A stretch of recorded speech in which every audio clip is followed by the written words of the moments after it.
덮어주심의 은혜라는 말씀을 가지고 이 시간 여러분들과 은혜를 나누고자 합니다. 하나님의 홍수 심판 사건 마지막 부분입니다. 홍수 심판 사건이 하나님과 노아의 무지개 언약을 맺는 것으로 끝나면 좋을 텐데 오늘 본문을 보면요, 어딘가 모르게 굉장히 찜찜하게 끝이 나는 것을 볼 수가 있어요. 어떻게 끝나죠? 노아가 포도주를 먹고 벌거벗은 채로 잠들어 있는 것을 둘째 아들 함이 보고 나머지 두 형제에게 알려주므로 노아에게 저주를 받는 것으로 끝이 나고 있습니다. 도대체 하나님의 홍수 심판 사건이 왜 이렇게 끝이 나는 걸까요? 혹시 여러분은 궁금하지 않으셨습니까? 믿음이 좋아서 저에게 이렇게 말하시는 분들도 있을 겁니다. 목사님, 하나님이 다 알아서 기록하셨을 텐데 뭔 걱정이세요? 필요했으니까 기록해 놓으셨겠죠. 맞아요. 필요했으니까 기록해 놓으신 겁니다. 그런데도요, 우리는 성경을 보면서 늘 의문을 가지셔야 합니다. 그리고 물으셔야 돼요. 하나님께서 어떤 의도를 가지고 이 사건을 기록해 놓으셨는지 궁금증을 가지셔야 한다는 사실입니다. 그래야 성경을 보는 눈이 발전이 있는 겁니다. 깊이 볼 수가 있는 거예요. 우리 18절 19절을 보겠습니다. 우리 한 목소리 읽겠습니다. 방주에서 나온 노아의 아들들은 셈과 함과 야벳이며 함은 가나안의 아버지라. 노아의 이 세 아들로부터 사람들이 온 땅에 퍼지니라. 아멘. 하나님의 홍수 심판 사건 이후 인류는요, 노아의 세 아들로부터 시작이 됩니다. 세 아들의 이름은요, 셈과 함과 야벳이죠. 그런데 특이한 것은요, 성경은요, 함의 아들 이름까지도 알려주고 있다라는 사실입니다. 그 이름이 뭐예요? 가나안이에요. 가나안이라는 이름은요, 성경에서 빼놓을 수 없는 단어죠. 가나안의 히브리 단어는요, 두 가지 의미를 가지고 있습니다. 첫 번째는 천한 자라는 의미이고요, 다른 하나는 낮은 곳에 거하는 자라는 의미입니다. 실제로 가나안 지방은요, 팔레스타인 지역의 낮은 저지대에 위치하고 있습니다. 또한 가나안은요, 노아가 술에서 깬 뒤 저주를 받아서 그 저주로 말미암아 형제의 종이 되게 됩니다. 이 가나안의 두 가지 뜻이 모두 사용되었다라는 거예요. 그러니까 가나안이라는 이름이 등장은요, 앞으로 그의 후손들이 어떤 삶을 살게 될 것인지를 알려주는 단어라고 볼 수가 있습니다. 우리 20절, 21절을 보겠습니다. 우리 한 목소리 읽어봅니다. 노아가 농사를 시작하여 포도나무를 심었더니 포도주를 마시고 취하여 그 장막 안에서 벌거벗은지라. 아멘. 하나님의 홍수 심판 이후 노아와 가족들은 농사를 짓기 시작합니다. 그런데 포도나무도 심었다고 합니다. 이것은요, 포도나무만 심었다는 말이 아니에요. 농사를 짓는 사람들을 보면요, 한 가지만 하지 않습니다. 여러 가지를 해요. 제가 시골에서 목회할 때 주변 분들, 농사 짓는 분들을 보니까 어떤 분은요, 벼농사도 하고요, 고추 농사도 하고요, 밤 농사도 하고요, 또 논 옆에 길가에다 뭐를 심는지 아십니까? 옥수수도 심고 콩도 심어요. 그리고 깨도 심어요. 이렇게 농사를 여러 가지 함께 짓는 것을 볼 수가 있습니다.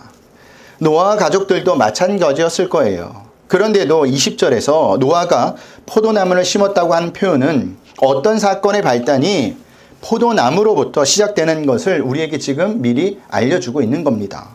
그 사건이 무엇이죠? 포도나무 열매를 따서 포도주를 담그고 그것을 마시고 취해 벌거벗은 채로 잠들어 버렸다는 그 사건을 암시하는 거예요. 포도주는요, 그 당시 음료였기 때문에 먹을 수 있습니다. 이것은 전혀 문제가 되지 않아요. 하지만 다른 문제는요, 노아는요, 포도주를 먹은 것에 끝나지 않고 취해 버렸다라는 겁니다. 원어를 보면요, 포도주라는 단어 앞에 정관사가 붙어 있어요. 그 의미는요, 그 전에도 계속 먹어왔던 포도주라는 의미입니다. 노아가 언제 포도주를 먹었을까요? 홍수 이전에도 노아는 포도주를 먹었던 거예요. 성경은요, 지금 노아의 술 취한 상태를 통해 인간이 다시 하나님의 홍수 심판 이전 상태로 타락한 상태로 돌아간 것을 지금 암시해주고 있는 겁니다. 이것을 어떻게 알 수 있느냐 하면요, 성경은 종종 술 취함을 타락한 세대의 대표적인 특징으로 기록하고 있기 때문이에요. 우리 에베소서 5장 18절을 볼까요? 에베소서 5장 18절입니다. 우리 다 같이 읽겠습니다. 술 취하지 말라. 이는 방탕한 것이니 오직 성령으로 충만함을 받으라. 아멘. 보세요. 바울은요, 술 취한 것을 방탕한 것이라고 말하고 있어요. 예수님도 누가복음에서 이와 비슷한 말씀을 하고 계십니다. 누가복음 17장 27절 28절을 보겠습니다. 우리 한 목소리 읽어봅니다. 노아가 방주에 들어가던 날까지 사람들이 먹고 마시고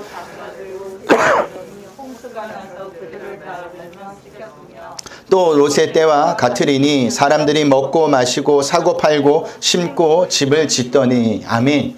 여기 나오는 먹고 마시고가 술을 마셨다라는 뜻입니다. 멸망의 때까지 가까이 왔는데도 정신을 차리지 못하고 사람들은요 술에 취해 있었다라는 겁니다. 자, 여러분, 노아가 어떤 사람이죠? 죄가 얼마나 무서운지를 그 누구보다도 뼈저리게 경험한 사람이에요. 하나님의 심판이 얼마나 무섭고 잔인한지를 경험하고 거기서 살아난 사람입니다. 그런데도 노아는요 하나님의 홍수 심판을 경험하고서도 다시 홍수 심판 이전의 타락한 상태를 그대로 답습하고 있는 겁니다. 그러니까 노아의 술 취한 사건은요 홍수 심판 사건 이전의 세대와 이후의 세대가 전혀 차이가 없음을 우리에게 알려주고 있다는 사실입니다. 이것이 인간의 본질입니다. 인간은요 어떠한 협박이나 경고에도 절대 스스로 변화될 수 없는 완전한 타락한 존재, 완전한 죄인이라는 것을 우리에게 알려주고 있습니다. 그래서 바울이 로마서 3장에서 타락한 인간에 대해서 이렇게 말하고 있는 겁니다. 로마서 3장 10절에서 12절을 보겠습니다. 우리 한 목소리 읽어봅니다. 기록된 바 의인은 없나니 하나도 없으며 깨닫는 자도 없고 하나님을 찾는 자도 없고 다 치우쳐 함께 무익하게 되고 선을 행하는 자도 없나니 하나도 없도다. 아멘. 의인은 하나도 없다고 이야기합니다. 선을 행하는 자도 하나도 없다고 합니다. 하나님을 찾는 자도 하나도 없다고 해요. 인간은요 이처럼 도덕적으로 인격적으로 훌륭해 보여도 언제나 죄를 지을 수밖에 없는 존재라는 겁니다. 사람들이 성자로 대해준다고 해도 좋은 사람이라고 말한다고 해도 하나님 보시기에는 다 죄인에 불과하다라는 거예요. 노아가 술에 취해 벌거벗은 채로 잠들어버린 사건은요 아무리 거룩하고 존경을 받는 사람일지라도 어느 순간에 처참하게 죄인의 모습으로 무너지고 변할 수 있는 인간이라는 것을 우리에게 말해주고 있다는 사실입니다. 그러므로 자신에게 지나치게 기대하지 마시길 바랍니다. 또 주변 사람들 중에 매우 훌륭하고 존경할 만한 사람도 어느 한순간에 무너질 수 있다는 생각을 가지셔야 돼요. 지금 여러분 앞에 서 있는 목사인 저도 마찬가지입니다. 저도 한 인간에 불과한 사람이에요. 그때 그 모습을 보면서 너무 실망하지 말라는 겁니다. 이것이 인간의 본질입니다. 자, 우리가 성경에서 가장 존경하는 인물이 있습니다. 많은 사람들이. 누굴까요? 다윗이에요. 하나님께서 선택하신 왕이었음에도 불구하고요. 그는요, 죄로 인해 무너졌습니다. 그리고 그 죄를 덮으려고 또 다른 죄, 살인을 저지르게 되죠. 그런데도 다윗은요 하나님께서 나단 선지자를 통해 죄를 지적할 때까지 아무렇지도 않게 지냈다라는 사실입니다. 이게 인간의 모습이에요. 다윗의 모습이 우리의 모습입니다. 어쩌면 이전까지 인생을 여러분들이 잘 살아왔을지 모릅니다. 하지만 안심하지 마세요. 언제 어떤 죄를 짓게 될지 아무도 모르는 겁니다. 그 대신 항상 죄를 지을 수 있다는 사실을 인정하고 우리는 나는 절대로 그렇지 않을 것이다 라는 생각을 버리셔야 한다는 사실이에요. 인간 안에 흐르고 있는 죄성은요 겉에서 보는 것과는 완전히 달라요. 한국교회 기라성 같은 목사님들은 왜 돈에 권력에 여자에 무너질까요? 나는 절대로 그렇지 않을 것이다 라는 생각 때문이에요. 아닙니다. 인간은요 한 사람도 예외 없이 언제든지 타락해도 이상하지 않을 존재라는 사실이에요. 인간의 본질은 죄예요. 도덕이나 윤리로 포장된 모습은 다 가면에 불과한 겁니다. 실제 내면의 세계와는 달라요. 누군가가 내 내면의 세계를, 내 마음속을 들여볼 수 있다면 어떻게 될까요? 낯을 들고 살지 못할 겁니다. 그 어느 누구도. 그래서 예수님은요 마태복음 5장에서 이렇게 말씀하신 겁니다. 우리 마태복음 5장 28절을 보겠습니다. 한 목소리 읽어봅니다. 나는 너에게 이르노니 음욕을 품고 여자를 보는 자마다 마음에 이미 간음하였느니라. 아멘. 간음을 하지 않았지만 마음속에는 탐욕과 음욕이 가득했다라는 겁니다. 살인을 하지 않았지만 사람의 마음속에는요 분노와 미움이 가득하다라는 겁니다. 우리는요 가면을 쓰고 웃고 있는 것입니다. 그러나 어느 날 자기도 모르게 그 죄가 튀어나오게 되어 있다라는 사실이에요. 이것이 노아의 술 취해 벌거벗은 채로 잠들어 버린 모습을 통해 우리에게 인간의 본질이 무엇인지를 알려주는 메시지예요. 노아가 살 수 있었던 것, 노아가 홍수 심판에서도 살아남을 수 있었던 것은 하나님의 은혜였습니다. 노아도 똑같이 타락한 인간이었지만 하나님의 은혜로 감싸 주었기 때문에 홍수 심판 속에서도 살아남을 수 있었던 거예요. 노아의 열심과 공로가 아닙니다. 노아가 잘나서도 아니에요. 전적인 하나님의 은혜라는 사실입니다. 그래서 바울은 이렇게 적고 있는 겁니다. 고린도전서 15장 10절 말씀을 보겠습니다. 우리 한 목소리 읽어봅니다. 그러나 내가 나된 것은 하나님의 은혜로 된 것이니 내게 주신 그 은혜가 헛되지 아니하여 내가 모든 사도보다 더 많이 수고하였으나 내가 한 것이 아니요 오직 나와 함께 하신 하나님의 은혜로라. 아멘. 하나님의 은혜로 자기가 사도가 됐다라는 겁니다. 그런데도 인간은요, 하나님의 은혜를 살면서도 여전히 죄를 끊어내지 못하고 살아가고 있어요. 로마서 3장 13절에서부터 18절까지 보겠습니다. 우리 한 목소리 읽어봅니다. 그들의 목구멍은 열린 무덤이요 그 혀로는 속임을 일삼으며 그 입술에는 독사의 독이 있고 그 입에는 저주와 악독이 가득하고 그 말은 피를 흘리는데 더 빠른지라. 파멸과 고생이 그 길에 있어 평강의 길을 알지 못하였고 그들의 눈앞에 하나님을 두려워함이 없느니라 함과 같으니라. 아멘. 자, 이것을 볼 때요, 인간 스스로에게는 소망이 없음을 발견하게 됩니다. 그렇다면 어떻게 해야 할까요? 소망이 없는 채로 죄로 인한 타락한 삶을 계속 살아야 할까요? 아닙니다. 한 가지 방법이 있어요. 그것은요, 우리의 죄를 해결할 수 있는 예수님께로 나와야 한다는 사실입니다. 우리의 죄를 해결할 수 있는 것은요, 우리의 노력이나 의지가 아니에요. 오직 예수님의 값없이 주신 핏값으로 우리는 죄사함을 받을 수 있다는 사실이에요. 그것이 무엇이냐? 한 단어로 구원이라는 겁니다. 그러니 우리가 살 길은요, 예수님을 바라보며 의지하며 붙드는 수밖에 없습니다. 다른 길은 없어요. 그 은혜가 우리에게 부어지며 감싸질 때 우리는 멸망받지 않고 하나님께 구원을 받을 수가 있는 겁니다. 자, 노아가 수에 취해 벌거벗은 채로 잠들어 버렸을 때 그 모습을 누가 보죠? 둘째 아들인 함이 봅니다. 그리고 다른 두 형제 셈과 야벳에게 알려줍니다. 나중에 이 사실을 알게 된 노아는요, 함과 그의 후손인 가나안을 저주하죠. 아버지가 자기 자식이 자신의 부끄러운 모습을 보았다고 해서 어떻게 사랑하는 아들과 후손을 종이 될 것을 저주할 수가 있습니까? 여러분 같으면 그렇게 하시겠어요? 안 하시죠. 하지만 노아는 그렇게 합니다. 그 결과 함의 후손인 가나안 사람들은요, 실제로 이스라엘이 가나안 땅을 정복했을 때 그들은 노예로 전락하게 되고요, 역사적으로 마게도니아와 로마 등에서 노예로 살게 됩니다. 그리고 그 후손인 아프리카 흑인들도요, 오늘날까지로 종처럼 살고 있는 모습을 보게 되죠. 왜 노아가 이렇게까지 함과 그의 후손인 가나안을 저주했을까요? 그 말씀 한번 살펴보겠습니다. 22절을 보겠습니다. 우리 한 목소리 읽어봅니다. 가나안의 아버지 함이 그의 아버지의 하체를 보고 밖으로 나가서 그의 두 형제에게 알림해. 아멘. 여기 나오는 함이 그의 아버지의 하체를 보고해서 보고에 쓰인 히브리 단어가 라라는 단어입니다. 이 라라는 단어는요, 단순히 쳐다보는 것을 넘어서 즐기며 조롱하며 보는 것을 말하는 단어예요. 그리고 알리메라는 히브리 단어 와약 게드는요, 의미는 누설하다, 배반하다, 해설하다 라는 뜻입니다. 그리고 이 단어는 히브리 문법 가운데 와우 계속법을 사용하고 있어서 어떤 행동이 일어나서 멈추지 않고 계속 이어지는 것을 이야기합니다.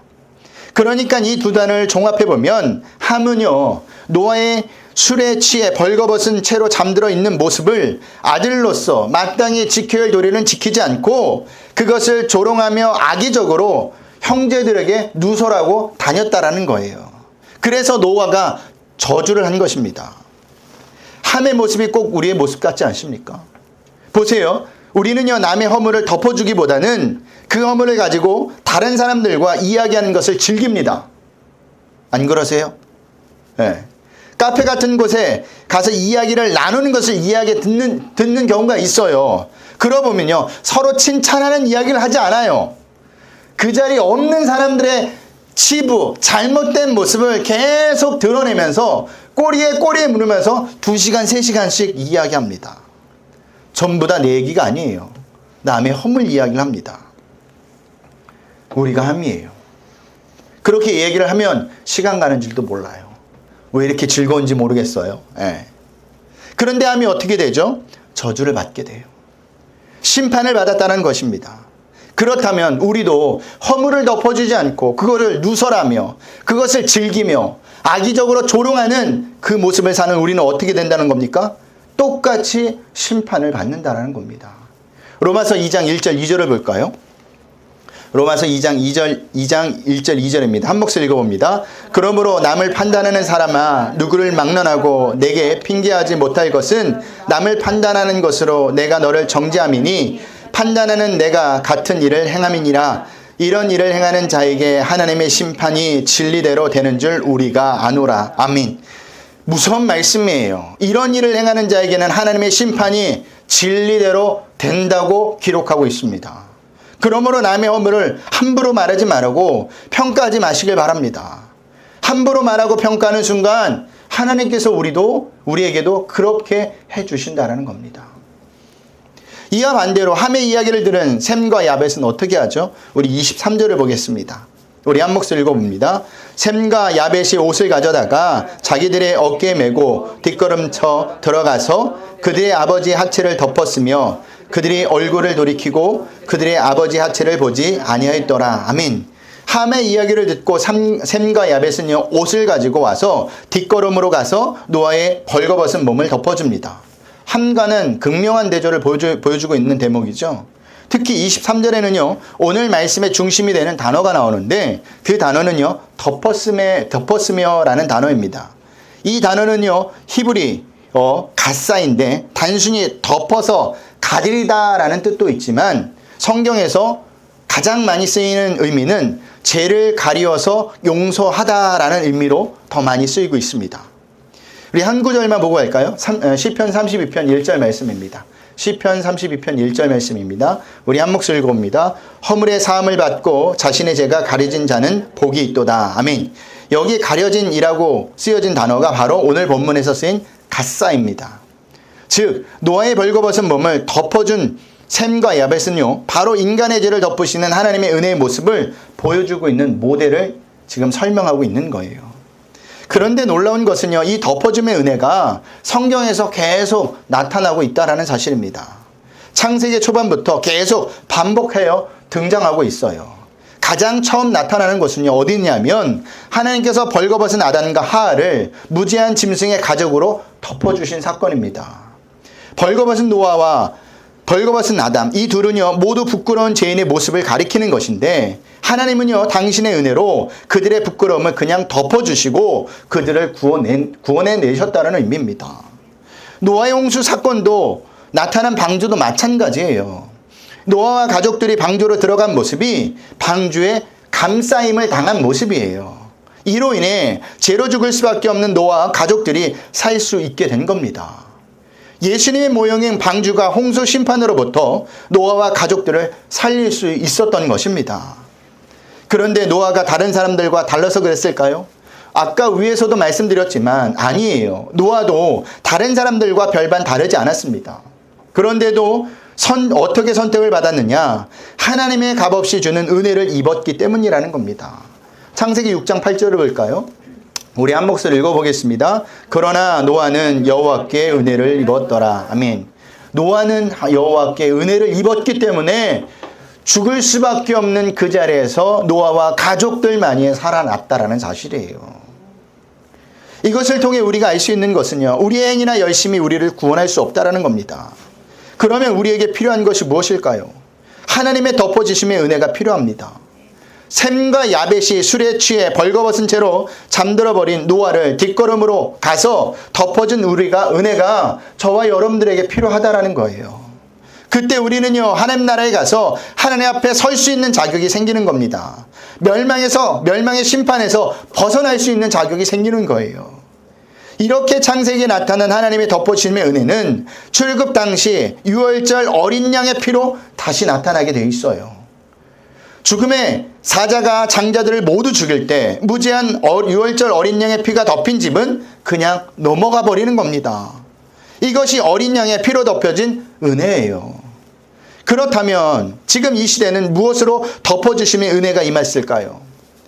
예수님의 십자가에서 흘리신 피로 말미암아 죄가 덮어진 것이고 그 덕분에 저와 여러분이 구원을 얻었다라는 사실입니다.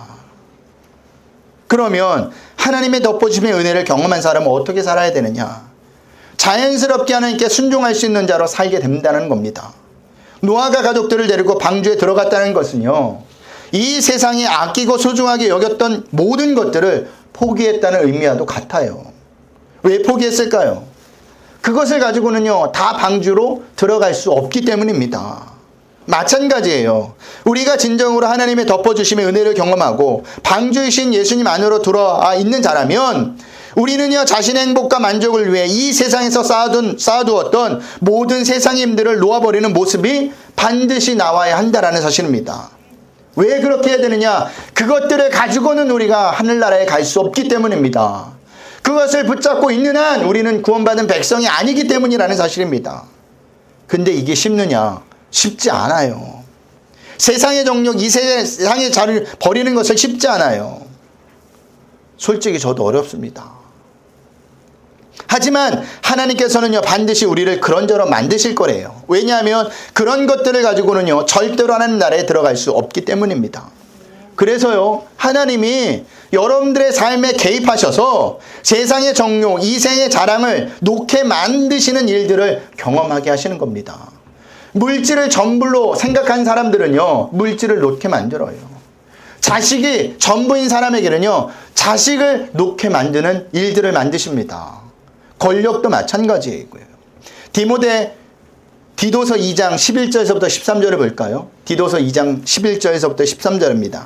한 목소리 읽겠습니다. 모든 사람에게 구원을 주시는 하나님의 은혜가 나타나 우리를 양육하시되 경건하지 않은 것과 이 세상 정욕을 다 버리고 신중함과 의로움과 경건함으로 이 세상에 살고 복스러운 소망과 우리의 크신 하나님 구주 예수 그리스도의 영광이 나타내심을 기다리게 하셨으니. 아멘. 하나님의 은혜가 어떻게 나타난다고요? 우리를 양육하시는데 경건하지 않는 것과 이 세상의 정욕을 다 버리게 하신다라는 사실입니다.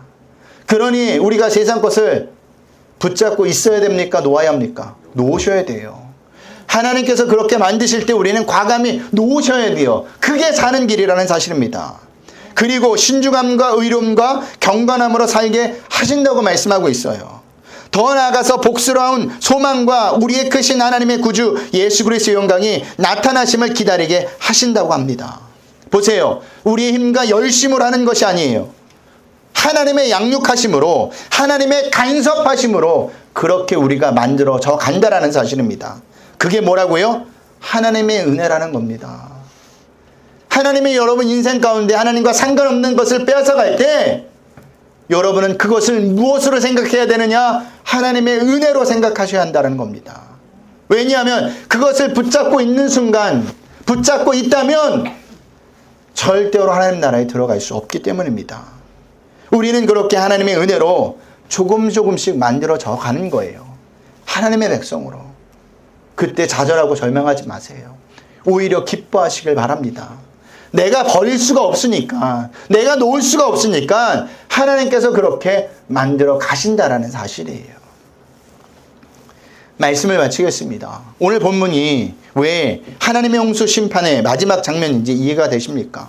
하나님의 덮어주신 은혜가 없다면 우리는요, 함처럼 저주받을 백성이라는 겁니다. 그래서 하나님께서 셈과 야벳의 모습으로 우리를 하나님의 은혜로 덮어주신 거예요. 그러면 우리는 어떻게 살아야 되느냐? 하나님의 덮어주심의 은혜로 구원받은 사람답게 함처럼 다른 이들의 부족함이나 실수나 실패를 즐기며 조롱하듯 바라보며 살면 안 되는 거예요. 뒷담화를 할 때 우리는 뒷담화, 나쁜 이야기 하지 말고 좋은 뒷담화를 하셔야 되는 거예요. 더 나아가 그러한 실수나 실패나 부족함을 남들에게 재미삼아 설명하고 누설해서도 안 돼요. 칭찬을 하셔야 한다는 겁니다. 왜냐하면 저주받을 죄인들의 모습이 바로 그런 모습이기 때문이에요. 우리가 이것을 안다면 우리는요, 다른 이들의 실수나 실패를 절대 조롱할 수 없고 고소할 수가 없습니다. 그런 사람은요, 하나님의 은혜가 무엇인지 복음이 무엇인지 모르는 사람이에요. 그러니 하나님의 덮어주심의 은혜를 기억하며 늘 겸손함으로 감사함으로 살아가시길 소원합니다. 그 은혜가 우리를 덮을 때, 세상적인 것들을 자꾸 하나님께서 뺏어갔을 때 거기에 절망하고 좌절하지 말고 슬퍼하지 말고 아까워하지 말고 감사하시길 바랍니다. 하나님이 나를 양육하시는구나. 하나님의 은혜가 나에게 임했구나. 내가 하나님의 사람으로 조금씩 변해가는구나 라는 것을 기억하셔야 한다는 사실입니다. 그 덮어짐의 은혜가 우리에게 임했을 때 우리는 구원을 받게 된다는 사실이에요. 이것을 꼭 기억하셔서 여러분 삶 가운데 하나님의 덮어진 은혜가 날마다 느껴지며 그 은혜를 발견할 수 있는 저와 여러분들이 되시길 주님의 이름으로 부탁드리겠습니다.